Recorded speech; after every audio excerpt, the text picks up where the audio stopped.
Sir, quick question. What following distance should a driver keep? In meters or in seconds? Both? Okay, look. The general rule is 2 seconds. 1 second for your reaction time and 1 second for your braking distance.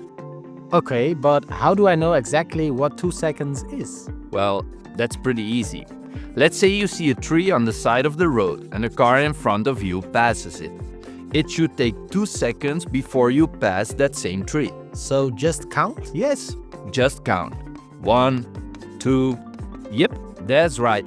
My following distance is 2 seconds. So are you still following? I'm following you completely. But what if they ask it in meters?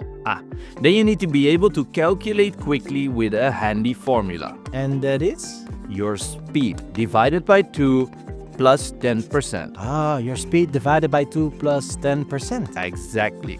So what following distance should you keep at 100 kilometers an hour?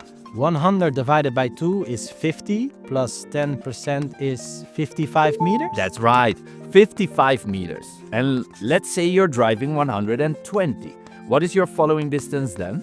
Let me think. 120 divided by 2 is 60, plus 10% is 66 meters? Very good. And the last one. What do you get at 160? 88 meters? No.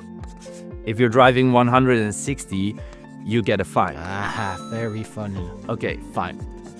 But hey, at least now you know how to avoid a rear-end collision. Yep, I've got it now. Do you know it too?